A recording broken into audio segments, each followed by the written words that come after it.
get into a conversation where we start to notice that we're not on the same page, your body is primed and ready for a survival level event.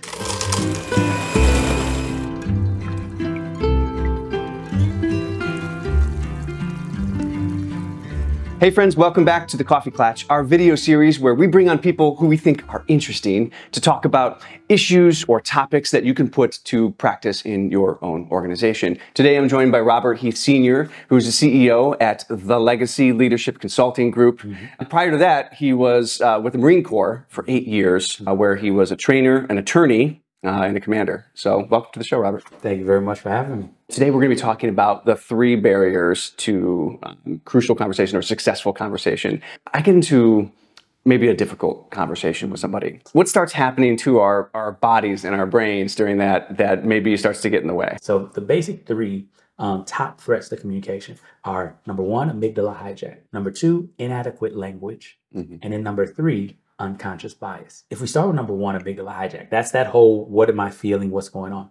Generally, what happens when we get into a conversation where we start to notice that we're not on the same page, there's some physiological changes that start to happen in your body that you're not even aware of, right?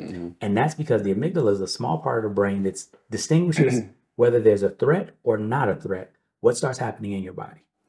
Your heart rate starts to increase. You start to get flush. And more importantly, the prefrontal cortex, which is right up here in front of the brain, which is the decision centers, your executive functioning, all those things, starts to lose blood flow. Your body is primed and ready for a survival level event. As this is happening, we're literally becoming dumber. We're becoming more and more of the problem. But here's the funny thing.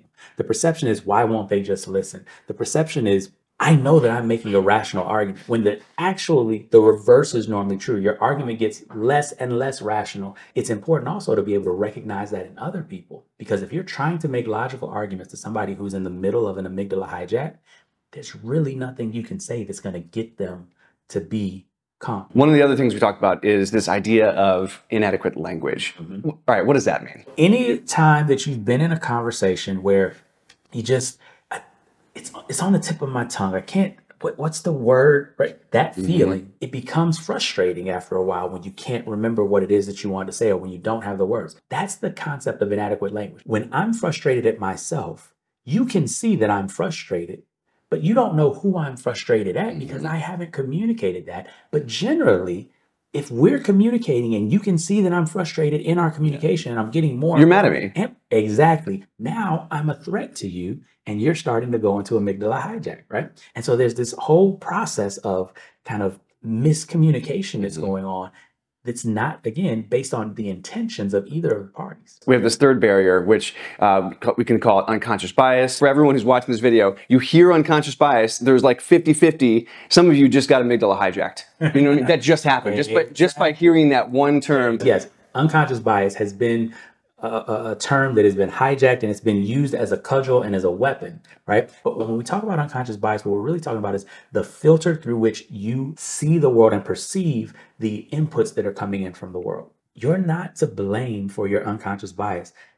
There's so many myriad factors that are responsible for how we see the world. And that's the unconscious bias that we have to be aware of, not to feel guilty or to feel like we've done something wrong to people or anything like that, but just to be aware that we see the world a particular way. That doesn't necessarily mean that's the way the world is.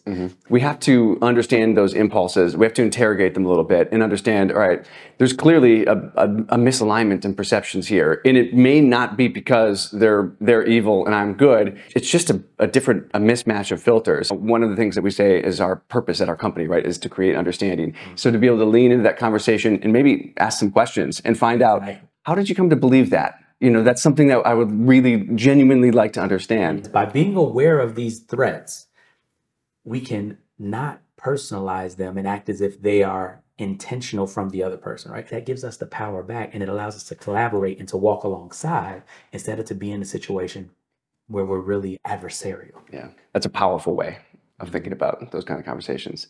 Thanks again for dropping by this morning. My pleasure, brother.